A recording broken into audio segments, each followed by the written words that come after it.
어, 라트루와 함께하는 열차 여행, 드디어 오늘이 10번째 종착역입니다.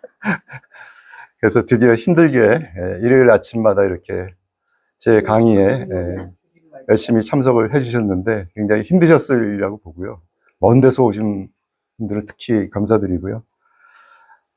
마지막 종착역의 제목은 지구정치 신학이라고 앞에 나와 있듯이 이렇게 되어 있습니다. 이게 인류세의 라트루가 이제 종교가 또는 신학이 해야 될 어떤 특별한 역할, 특별한 임무가 주어졌다고 라트루는 깨닫고 그것에 이제 이름을 붙인 것이 바로 지구 정치 신학이라는 어떤 독특한 이름인데요. 그 이름에 대한 설명은 이제 나중에 나오니까 다시 설명을 드리고요. 하여튼 오늘은 라트루가 종교에 대해서 또는 신학에 대해서 어떻게 생각을 했나 하는 것을 전반적으로 소개해드리는 그런 내용이라고 생각을 하시면 되겠습니다. 미리 말씀드리자면 이미 앞에서 제일 처음에 제가 말씀드렸지만 라트루가 이제 집안 배경이 원래 프랑스의 남부지방의 태생이기 때문에 이제 그쪽은 전부 다 오래된 그 전통적인 카톨릭 집안들이고 거기에 이제 출생이어서 뭐 집안의 전통에 따라서 당연히 라트루도 이제 정당에 어릴 때부터 다니고 또 뭐 고등학교를 다 이제 그 카톨릭 쪽에 또 학교를 다녔다고 해요. 그래서 대학교 들어가서도 이제 전공을 자연스럽게 그냥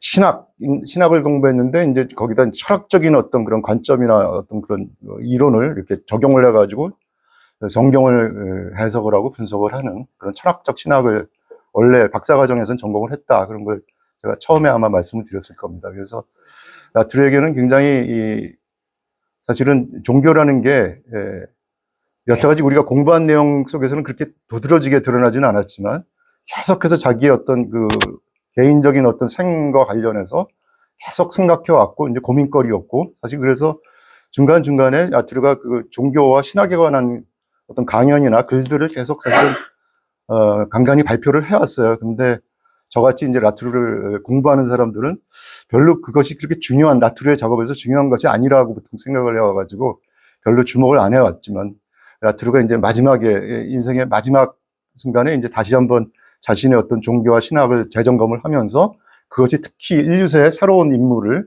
보여왔고 어떤 특히 기독교의 어떤 그 새로운 르네상스가 가져올 수 있는 어떤 그런 계기를 맞았다고 이제 희망적인 어떤 그 판단을 했습니다. 그래서 오늘 내용은 이제 그런 라트루의 어떤 생각이 들어가 있고요.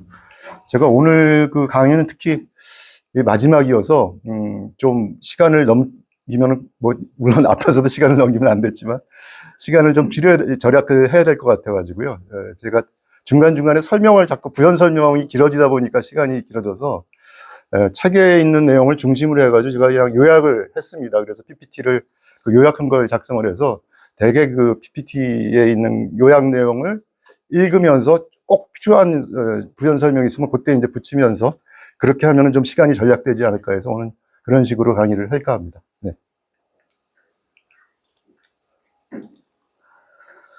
우선 첫 번째로 이제 서두에서 라트루의 종교 또는 신학 연구가 이제 어떤 것이었나 하는 거를 그냥 개괄적으로 한번 요약해서 말씀을 드리자면, 종교와 신학에 대한 라트루의 어떤 통찰이라면 크게 두 가지의 어떤 다른 신학자나 다른 철학자하고 다른 어떤 그런 통찰을 라트루가 이제 제시했다고 볼 수가 있겠어요. 첫째는 라트루가 이제 평생에 걸쳐서 학문적인 작업을 한 거는 이제 근대성을 분석을 했다 이렇게 보면 되겠어요. 근대성을 굉장히 라트루의 독특한 시각에서 그 행위자 연결망이나 존재 양식이나 이제 이런 커다란 어떤 라트루식의 어떤 개념을 통해 가지고 그 관점을 통해서 이제 근대성을 본 것인데, 그 근대성이라고 했을 때는 보통 이게 인간의 이성이 어떤 그런 깨고 그래서 이제 이 세계를 갖다가 이제는 두 가지의 중요한 자연 대 자연 아니면 사회, 인간 대 비인간 뭐 이런 이분법적으로 이제 세계를 보는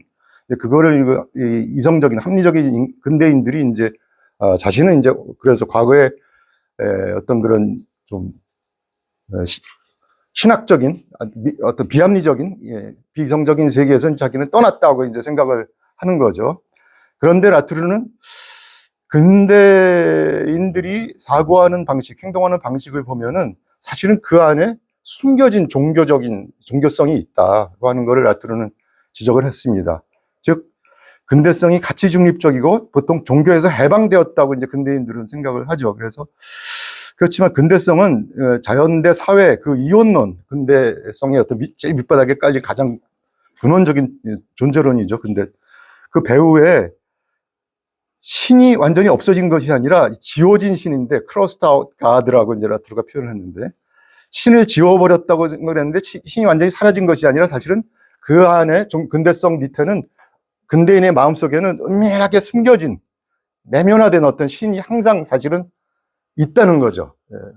있어서 그것이 어떤 자기가 풀 수 없는 문제의 모순이나 이런 데 당면할 때마다 그냥 거기 그 신이라고 하는 초월적 존재에 맡겨서 그냥 설명해 버리는 이런 식으로 근대인들이 좀 모순적인 생각이나 행동을 보여왔다는 거예요. 그래서 그런 의미에서 이제 그 초월성에 호소하는 은밀한 종교성을 띈 게 바로 근대성의 특징이다. 그 라투르가 지적을 했어요. 그래서 종교성이 여전히 근대인에게도 여전히 근대인은 인정을 안 할지 모르지만 여전히 중요했다고 보는 것이고, 그런데 이것이 이렇게 숨겨진 신이라고 하는 것이 인간 행위자들을 그런 초월적인 힘에 항상 종속시켜서 공적인 영역을 탈정치화하는, 공적인 영역이라고 하는 건 우리가 퍼블릭한 그 스피어, 그러니까 이 공적인 영역에서 우리가 서로 의견이 다르고 하는 것들 갖다 이제 어떤 것이 옳은가, 그른가, 선한가, 악한가, 이런 것들을 서로 다른 생각들을 논쟁을 하면서 이제 합의를 이뤄나가는, 협상을 하고 합의를 이뤄나가는 것이 바로 공적인 영역인데, 그것이 바로 정치인데, 그런 영역을 인간들이 서로의 어떤 그런 그 협상이나 논쟁이나 이런 것을 통해서 합의를 통해서 이뤄내려고 하지 않고 은밀하게 초월적 힘에 종속시켜서 결국은 이건 자연 법칙 때문이야. 이런 요즘에 와서는 이제 경제 법칙 때문이야. 어쩔 수 없어. 이제 이런 식으로 하기 때문에 공적 영역이 탈정치화되는 부작용을 초래했다는 것이 라투르의 지적이고요. 또 하나 이제 라투르의 그 통찰 중에 특별한 것이 종교라는 것은 보통 우리는 초월적인 영역, 신과 인간의 영혼만을 다루는 어떤 초월적인 영역이라고 보통 생각을 해왔는데 그것이 아니고 종교라는 것은 사실은 내재성의 영역으로 들어와야 된다고 이제 하는, 그걸 종교를 재개념한 것이 라투르의 또 독특한 논쟁적인 어떤 그런 생각이고, 새로운 독창적인 기여라고 볼 수 있는데요. 라투르는 종교를 초월로의 도약이 아니라 세계에 내재된 인간의 상황, 그리고 그 세계에 내재된 것은 인간만이 아니라 우리하고 이웃인 비인간들이 있죠. 그래서 그 비인간들에 대해서 우리는 돌봄과 주의의 윤리적 태도가 사실은 필요한 것인데, 돌봄과 주의의 윤리적 태도가 우리에게, 근대인에게 없었기 때문에 너무나 이 지구를, 우리 이웃인 비인간들을 파괴하고 함으로써 이제 오늘날의 그 인류세의 기후위기가 온 것인데, 이 돌봄과 주의의 윤리적 태도를 배양하는 존재 양식이 사실은 원래 종교였다고 라투르는 얘기를 하는 거예요. 그래서 이는 현재 근대성이 지닌 문제점이 이제 탈정치한, 아까 이게 은밀한 신을 갖다 내면화시켜서 이렇게 지워버림으로써 그것이 오히려 탈정치화로 계속 근대성을 이제 만드는 건데, 탈정치화를 상쇄하면서 새로운 인간 비인간의 연결성과 어떤 책임, 행위성, 돌봄과 주의에 기반한 이런 행위성을 다시 되살리는 것을 종교가 할 수 있다고, 이제 종교의 존재 양식은 사실은 그런 능력이 있다고 라투르는 주장을 하는 거예요. 그것이 이제 나중에 라투르가 얘기하는 이제 지구 정치 신학인데요. 하여튼 이런 두 가지의 독특한 통찰을 종교와 신학에 대해서 라투르가 지시를 했다고 볼 수가 있습니다. 자, 그래서 라투르가 이제 종교 연구에 있어서 실제로 해왔던 이런 생각들을 어디서 비쳤냐면 이제 두 가지 작업에 초점을 맞추고 라투르가 했는데, 2000년대 이후에 라투르는 첫째로 근대성의 존재 양식, 앞에서 우리가 존재 양식 탐구 거기서 제가 설명을 드렸었죠. 그래서 라투르가 하여튼 근대성이 15개의 존재 양식을 만들어냈다고 이제 말씀드렸죠. 그래서 한 5개로 구분되는 존재 양식도 다, 그러니까 세 가지, 다섯 가지, 한 세 가지의 공통된 어떤 그 범주들을 해가지고, 이제 한 가지로 해가지고 그 다섯 가지, 그러니까 모두 15가지의 존재 양식들을 근대성이 이제 만들어냈다고 얘기를 했는데, 그 중에 하나로 근대성의 존재 양식으로서의 종교를 분석을 한 바가 있고요. 제가 앞에서는 오늘 소개 드릴 거기 때문에 앞에서는 종교의 존재 양식에 대해서는 길게 소개를 안 드렸습니다. 둘째로 라트르가 종교 연구에서 한 작업은 현재 인류세 위기에서 종교가 지닌 중요성, 종교가 마치 근대인에게 중요하지 않았는지 모르지만 사실은 근대인들이 이제 초래한 게 인류세의 기획인데, 인류세를 맞으면서 종교의 존재 양식이 다시 한번 중요하게 인류세의 어떤 위기를 극복할 수 있는 그런 가능성을 종교가 던져준다고 라트르가 이제 마지막 연구에서 그렇게 했습니다. 그래서 그 내용을 오늘, 그러니까 크게 두 가지를, 존재 양식으로서의 종교와 인류세 위기에서 종교가 지니는 중요성, 이 두 가지 내용을 중심으로 오늘 소개해 드리려고 하는 겁니다. 라트르의 그 종교 또는 신학 연구와 관련해서, 제가 앞에 보여드린 두 가지 그림은요, 앞에는 물론 뭐 라트르고요. 그 옆에 있는 분은 잘 모르실 거예요. 그 밑에 영국의 신학자인데요. 여기 티모시 하울즈라고 되어 있는 분입니다. 이분은 성공의 신부예요. 성공의 신부이기도 하면서 신학을 공부하는, 라트르를 이제 박사과정에서 이분이 이제 공부를 해가지고 옥스퍼드 대학에서 그 신학을 라트르를 가지고 박사학위 공부를 해가지고 2018년에 브루노 라트루의 정치 신학이라는 제목으로 박사학위 논문을 제출을 해가지고 그게 통과돼서 박사가 됐습니다. 그래서 라트루의 어떤 종교 신학 연구에 관해서는 뭐 가장 세계에서 전문가 중에 한 사람이라고 이제 볼 수 있는 어떤 그런 분이, 아직 젊은 분이에요. 옆에 있는 저분인데요, 티모시 하울즈. 그래서 제가 오늘 10강에서 다루는 내용들을 정리하는데 티모시 하울즈의 어떤 그런 라트루의 그 종교 연구에 대한 소개가 가장 큰 도움을 줬습니다. 그 박사 논문 같은 게 굉장히 훌륭했고요. 나중에 혹시 정말 더 관심이 있고 더 깊게 공부하고 싶은 분은 제가 문헌을 다 알려드릴 테니까 이분의 박사학위 논문서부터 충분히 다 보실 수가 있고, 사실은 인터넷에 다 이분의 사이트로 들어가면 다 알 수가 있거든요. 그래서 신학이나 라트르의 신학과 종교에 대한 어떤 연구에 대해서 관심이 많은 분들은 이제 그걸 보시기 바라고요. 그 옆에 있는 그림은 이제 역시 책인데요. 제가 가지고 나왔습니다. 짤막한 책이죠. 이게 사실은 라트르가 언제 죽었냐면 2022년 10월 초에 이제 라트르가 75세를 이제 작고를 했거든요. 근데 그때 마지막에 병원 침상에서 이 원고 자체는 이게 라트르가 강연을 하거나 뭐 인터뷰를 하거나 라트르가 쓴 원고, 종교와 어떤 신학에 관한 연구 대표적인 거 네 가지를 갖다 모아서 여기서 수록을 한 것이거든요. 그래서 가톨릭 바티칸에 있는 어떤 신부가 이제 그걸 편집을 한 책인데, 라트르가 마지막 이 책이 나오기 전에 마지막 원고는 이제 교정까지 다 라트르가 보고 확인을 받아서 그 다음 달에 라트르가 안타깝게도 죽은 10월 달에 죽은 다음 달 11월 달에 불어로 발표된 책입니다. 영어로는 이제 2년 뒤에 2024년도에 나와서 이건 영어로 된 책인데요. 제목이 이렇게 돼 있죠. If we lose the earth, we'll lose our souls.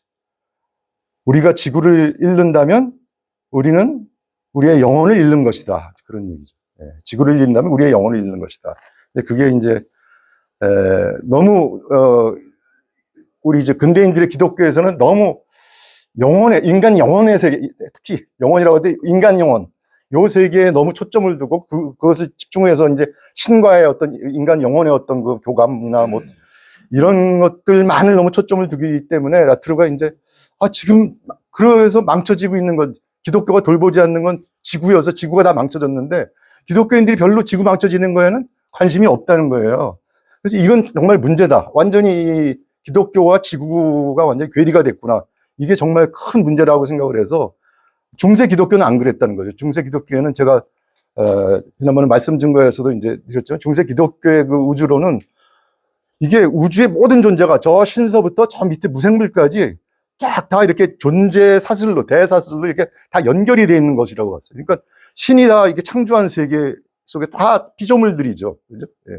뭐 인간이나 뭐 동물이나 식물이나 무생물이나 다 하나님의 어떤 피조물로서 다 존재가 이렇게 사슬로 다 연결이 돼서 각자가 다 유기적으로 연결이 되어 있고 그 각각의 어떤 위치에서 자기가 해야 될 역할, 책임, 윤리 뭐 이런 것들이 다 정해져 있는 것으로 이렇게 중세 기독교에서는 그런 우주론을 가지고 있었는데 근대에 들어와서 그것이 완전히 분리되면서 신은 소거되고 인간은 다른 나머지 비인간 존재들과 완전히 분리된 존재처럼 생기면서 그 존재의 사슬을 전혀 인정 안 하는 이제 이런 쪽으로 근대인들의 세계관이 갔기 때문에 이게 이제 우리는 이제 신이나 종교에 대해서 생각할 때는 우리 인간 영혼만을 생각하는데 사실은 이게 만약에 그래서 이게 지구를 우리가 무시하거나 잊어버리고 지구가 그대로 망쳐지는 걸 그대로 방치한다면 그래서 지구를 우리가 잃는다면 사실은 그때 지구가 없어졌는데 지구가 다 망했는데 인간의 영혼이 과연 구원받을 수 있을까? 그 사실은 이 지구의 어떤 운명과 인간의 운명은 떼어놓고 생각할 수가 없는 것이라는 라툴의 그 강조가 여기 들어가 있는 거죠. 다시 한번 우리가 중세 기독교 같은 어떤 존재 사슬로 우리는 연결이 돼 있다고 하는 것을 우리가 이제 다시 상기를 해야 된다고 하는 그래서 그러면서 이제 기독교의 역할을 다시 한번 생각해보고 되살려야 된다고 하는 이제 그런 제목입니다. 제목이 아주 의미심장하죠. 그죠? 네. 자, 제가 두 가지를 그래서 라툴의 연구에서 이제 존재 양식으로서의 종교, 그리고 이제 하나는 인류세에서 기독교의 역할, 이 두 가지를 라툴가 마지막 연구를 해서 이제 제시를 했고, 이런 책 같은데 이제 담겼다고 볼 수가 있겠는데. 그러니까 이 책이 사실은 라툴의 마지막 책이에요. 라툴가 죽고 난 다음에 유작으로 라툴가 죽은 지 한 달 뒤에 나왔지만 제일 마지막 책이라고 볼 수 있는 그 책입니다. 첫째, 존재 양식으로서의 종교, 상종과 실체. 종교의 로고스는 초월적 실체와의 조응이 아니라, 초월적 실체, 즉, 신과의 조응이 아니라 이 세계 안에서 일어나는 내재적 과정인 생존에 의해서 생성된다고 본다. 좀 어려운 말이죠. 즉, 신 또한 어떤 고정된 본질이 들이고 딱, 우리가 어떻게 생각하든, 우리가 있든 없든 저 밖에 있는 어떤 그런 신이라고 하는, 그렇게 본다면 그거는 신을 실체로 보는 거죠. substance로 보는 거죠. substance. 존재론에서 제가 실체적 존재론과 관계적 존재론 그게 있을 적에 관계하고 상관없는 그냥 저 밖에 존재하는 어떤 존재로서의 신, 실체로 보는 건데 라툴은 그렇게 보지 않았어요. 신 또한 실체가 아니라 끊임없이 이 관계 속에서 끊임없이 이게 상존을 해야 되는 어떤 상성적 존재라고 이제 라툴은 신을 보는 거거든요. 그래서 끊임없이 위험에 처한 생존의 갱신을 가리킨다고 라툴은 이제 주장을 했고요. 그게 종교의 존재 양식에서의 어떤 그런 특징적인 것이라고 이제 라툴가 있고요.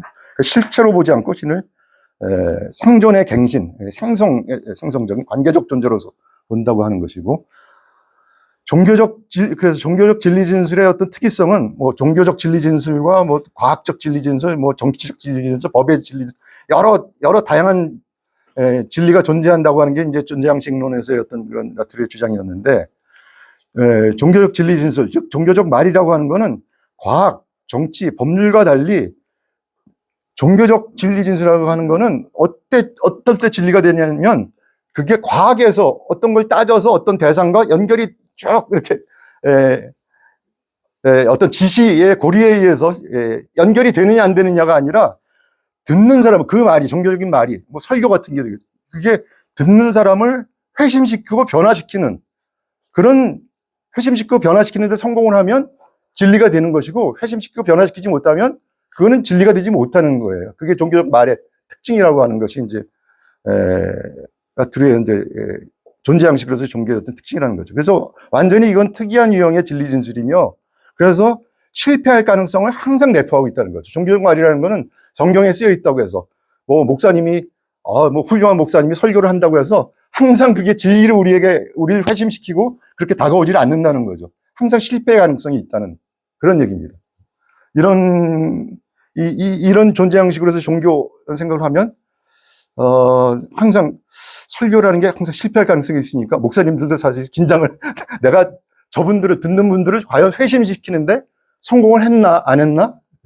저도 지난번에 말씀드린 걸 했는데, 과연 제가 회심시키는데 성공을 했을까? 굉장히 저는 반성을 하고 있습니다. 그 다음에 정치신학의 지향점, 정치신학의 지향점. 정치신학이라고 하는 거는 뭐 조금 그냥 신학이 아니라 그냥 인간의 관계 뭐 이런 거 신학이 아니라, 그 신학 종교와 어떤 그 정치가, 정치, 뭐 특히 이제 인간 세계에서 주로 우리 정치를 생각을 하는데, 그것이 정치에서의 또 억압이나 뭐 착취나 뭐 이런, 그래서 그것을 위한 정의, 해방이나 정의나 해방이나 어떤 그런 것들하고 이 신학적인, 종교적인 것이 어떻게 영향을 주고, 또 이 정치적인 것이 어떻게 또 신과 종교의 또 이런 종교와 정치와의 어떤 상호작용을 연구하는 분야가 이제 정치신학이라고 볼 수가 있겠는데요. 라트르는 이 정치신학의 지향점을 뭐라고 봤냐면, 종교는 인간이 유동하는 실제의 점진적 구성 과정에 열려 있도록 만드는 거다. 종교의 존재 양식이라는 거는. 그래서 종교와 정치의 공약 가능성을 뜻하는 정치신학이라고 하는 것은 인간이 자신의 행위성이 남긴 발자취에 민감하고 세계에서 책임을 다하는 정치적 주체로 생성하게 만드는, 그게 바로 정치신학이 해야 될 일인 거죠. 인간은 자기가 세계에 어떤 발자취를 하게 행위가 어떤 영향을 줬는지를 항상 되돌아보게 만들고 거기에 책임을 지게 만드는 어떤 그런 것이 이제 올바른 정치신학이라고 얘기를 한다는 거죠. 마지막으로 존재양식으로 종교에서 특징이 이 망설임이라고 하는 것, 그래서 그것에 따라서 이제 외교의 양식으로서의 종교, 이런 것을 라트르가 또 강조를 하는데, 라트르는 근대성의 초월적 범주 앞에서 종교적 신자가 쉬거나 멈추는, 뭔가 이렇게 쉽게 판단하거나 결정하지 않고 이렇게 망설이면서, 영어로 hesitation이라는 거 있잖아요. 통해서 항상 조심하고 신중한, 주의하는 태도를 실행하는 것을 키워준다는 거죠, 종교라는 게. 그래서 종교인은 타자가 소중히 여기는 것에 주의를 기울이는 외교관처럼 행동하게 되며 정치적 사회 건설을 보완한다. 기존의 정치적 사회를 바로 그런 조심성, 망설임, 주의, 돌봄, 이런 태도를 종교가 키워줌으로써 정치라는 것을 바로 그런 윤리적인 태도를 가진 인간, 그런 것이 종교에서 키워진 인간들이 정치에 참여할 적에 훨씬 정치가 그렇게 살벌하지 않고 더 나은 정치로 나아갈 수 있는 어떤 그런 것으로 만든다는 거예요. 그래서 종교라는 것이 굉장히 정치에 중요한 역할을 할 수가 있다. 그래서 망설임이나 주의나 이런 것이 뭐 그렇게 우유부단하거나 이게 나쁜 게 아니고, 사실은 종교가 굉장히 그런 것들을 갖다 키워주는, 인간의 그런 태도를 키워주는데, 그건 굉장히 종교의 좋은 존재 양식이라는 거죠. 자, 아까 말씀드린 라트르가 연구한 것이, 그래서 마지막에 집중적으로 연구한 것이 인류세 시대의 종교. 네. 1세 시대의 종교의 어떤 앞으로 상당히 종교의 긍정적인 역할로서 가장 대표적인 예를 드는 게, 제가 말씀드린 거에서도 얘기했지만, 2015년에 돌아가신 프란치스코 교황이 발표를 했던 찬미 받으소서 라우다토 시라는 상태 회칙의 예를 라트르가 들고 있습니다. 그 예를 중심으로 해서 이제 1세 시대의 종교는 어떠해야 된다고 이제 라트르가 얘기를 했느냐, 그 소개를 드리려면은, 인류세와 지구정치 신학, 드디어 이제 지구정치 신학이라는 용어가 나옵니다.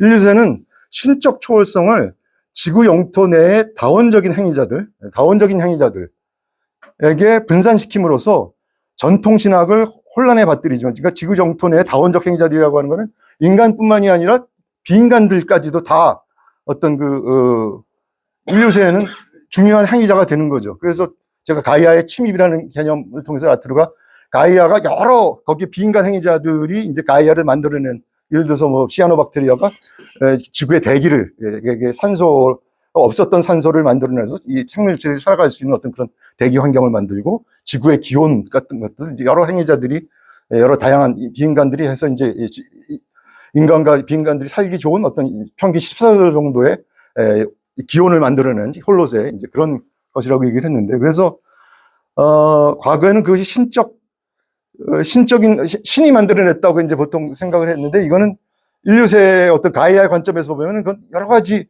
인간, 비인간, 가이아의 어떤 다원적인 행위자들에게 이제 그 행위성을 분산시킨 거죠. 그래서 전통적인 신학을 혼란에 빠뜨리는, 모든 게 다 신이 만들어냈다는 전통적인 신학을 혼란에 초월적인 신학을 혼란에 빠뜨리는 어떤 그런 점이 있지만 동시에 지구와 인류 관계의 내재적 관점을 제공하는 지구 정치 신학, 영어로 지오폴리티컬 티올로지, 그냥 폴리티컬 티올로지가 아니라 우리가 라투르 이전에 이미 신학에서는 정치 신학이라고 하는 분야가 이미 있었어요. 칼 슈미트나 뭐 이런 분들에 의해서 이제 정치 신학이라는 분야가 아예 생겼고, 그래서 정치와 신학 간의 어떤 서로 상호작용을 연구하는 분야가 생겼는데, 그때 근데 정치는 오직 그때 정치에서의 행위자는 누구였겠습니까?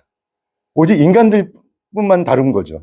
기존의 정치 신학은 인간들의 정치와 신학 정도와의 어떤 상호작용을 다룬 것이었는데, 라투르는 그렇게 해서는 안 된다는 거죠. 거기 행위자가 인간들뿐이 아니라 정치의 행위자에는 비인간들도 인간과 마찬가지 대등한 어떤 행위자들로, 가이아에는 인간과 비인간들이 다 존재하며 서로 상호작용을 하고 뭐 투쟁을 하고 협상을 하기 때문에 인간과 비인간이 다 행위자로 등장하는 그런 정치, 더 넓은 정치. 그래서 이제 그냥 폴리티컬 티올로지가 아니라 지구 정치 신학이라는 개념을 만들어낸 거죠.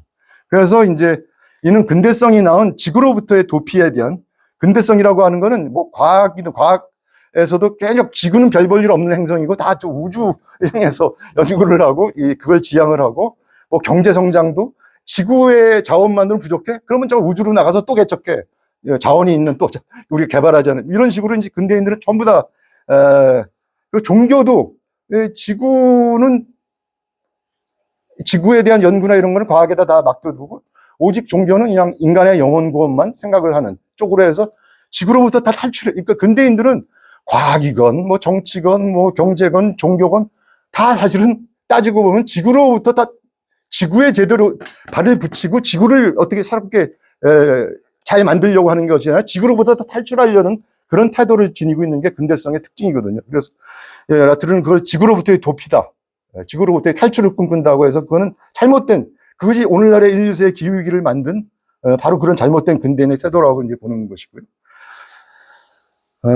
그래서 이제 그것이 아닌 이 종교, 신학에서의 어떤 새로운 움직임, 지구를 다시 돌보고 어떻게 신과 지구를 다시 연결을 시키면서 인간이 그 안에서 어떤 역할을 해야 되는가를 잘 이렇게 새로운 관점을 제시해 준 게 바로 2015년에 생태예측 참여 받으소서다. 그 라투르는 얘기를 하고 이제 계속 이 책에서도 계속 그 얘기를 하면서, 이건 카톨릭 그래서 신부가 이제 편집을 한 책이기도 하지만요. 하여튼 그걸 강조를 합니다. 그래서 라투르는 2015년에 전혀 자기가 아는 카톨릭에서 너무 실망을 해가지고 한때 자기는 이제 무신론에 사실은 빠졌었다는 거예요.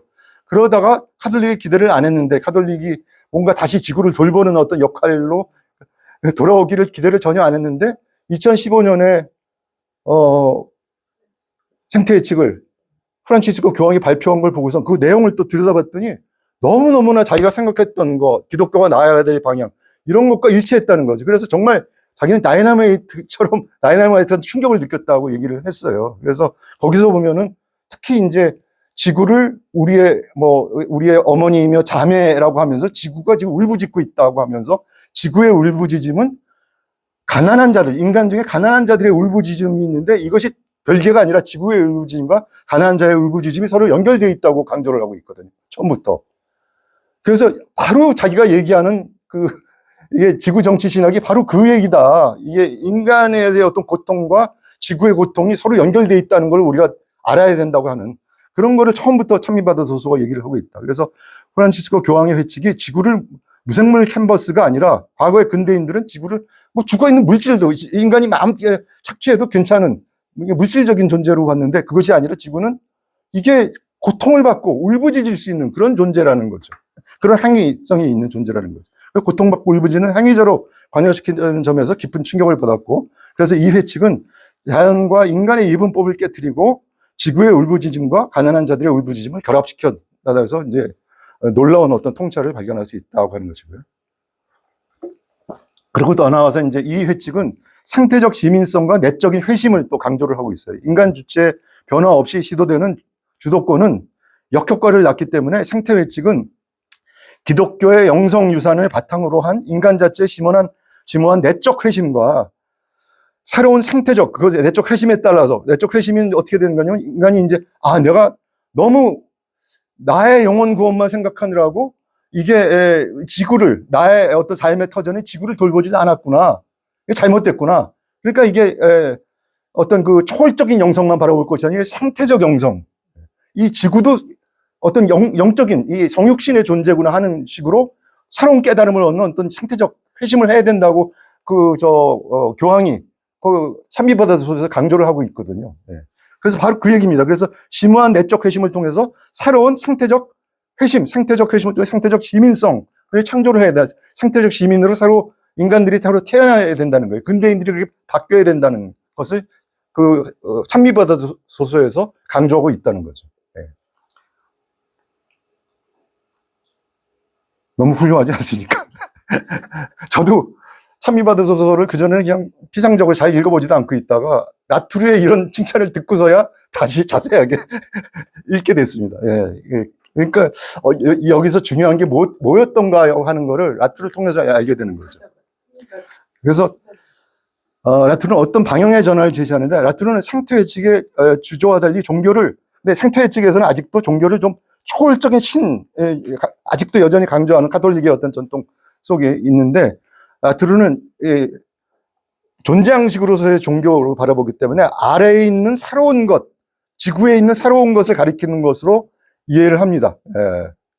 그래서 신학에서의 급진적인 방향과 벡터의 변화를, 그러니까 이게 내재적인 종교를 내재적인 것으로, 그러니까 신의 자리도 초월적인 신이 아니라 내재적인 신으로 다시 한번 우리가 생각을 해봐야 된다고 이제 강조를 한다는 거죠. 이게 이제 라투르의 논쟁적인 어떤 전통적인 카톨릭과 상당히 다른 어떤 그런 점이라고 볼 수 있겠죠. 자, 이런 것을 가지고 라투르가 이제 연구를 했고요. 그 결론적으로 이렇게 요약을 할 수가 있습니다. 라투르는 초월적 신학에서 지구 정치 신학으로 가자고 주장을 했다고 한마디로 요약을 할 수가 있고요. 즉,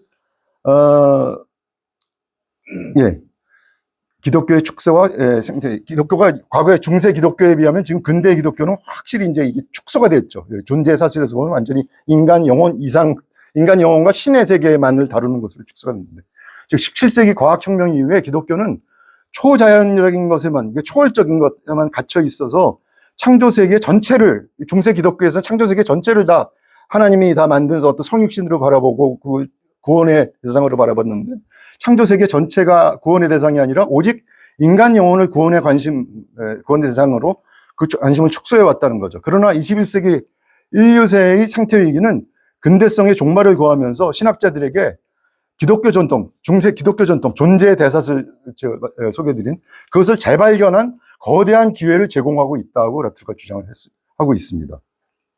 그래서 즉 성육신과 기독교 전통의 재발견, 신학자들은 생태위기가 성육신의 질문을 던질 기회라는, 다시 한번 던질 기회라는 점에 쉽게 아직도 동의하지 못하지만, 다른 피조물과 같은 흐름 속에서 공동 증인이 되시는 성령과 창조세계에 대한 성찰, 즉 성육신은 과거 교회 교부들의 고전적인 전통이었다는 겁니다.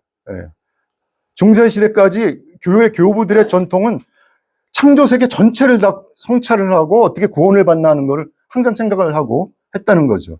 그런데 근대에 들어와서 기독교의 관심이 확 줄어드는 바람에 비인간들은 거기서 다 배제됐다는 거예요. 그래서 이제 라투르는 프란치스코 교황이 얘기한 것에서 새로운 신화와 재문명화의 어떤 가능성을 발견을 하고 기독교가 이런 방향으로 나가야 된다고 얘기를 하는데요. 프란치스코 교황이 나의 자매 지구라는 말을 발명한 것은 세속적 우주론에서는 기괴해 보이지만 기독교의 300년 만에 찾아온 기회다. 그건 사실은 중세 기독교 전통이 가졌던 어떤 그런, 사실 이 나의 자매 지구라는 말은 우리가 아는 프란치스코 교황이 찬미받아서 했는데, 그 말을 그분이 거기서 지어낸 말이 아니라 이미 우리 12세기의 그 중세 아시시의 성 프란치스코가 한 말이거든요. 나의 어머니며 자매인 지구. 그분이 한 말을 이 프란치스코 교황이 생태회칙에 처음에 집어넣은 거거든요. 그래서 이게 기독교의 이제 그 지구를 다시 우리의 이 가이아에 있는 우리의 어머니며 자매로 부르는 거는 다시 그 전통을 되찾는 것이라고 이제 라투르는 보는 거죠. 그래서 기독교의 300년 만에 찾아온 다시 새로운 기회다. 생태주의는 그래서 하나의 그 생태주의를 이데올로기처럼 취급하는 사람들이 있는데, 그것은 막다른 골목에 이른 근대성 이후에 새로운 문명으로의 어떤 재문명화의 가능성, 재문명화, 다시 문명화되는, 근대성은 이제 완전히 이 인류세의 기후위기는 지구를 파괴시키면서 문명이 사라질 위기에 처하게 만들었는데, 우리가 이제 그래서 바바리즘으로 그냥 파국으로 가버리는 것이 아니라 다시 새로운 문명의 길로 가는 어떤, 그래서 저는 그거를 이제 라트루가 많이 쓰는 단어는 아니지만 라트루가 가르치는 결국은 이 재문명화의 길은 상태 문명이다.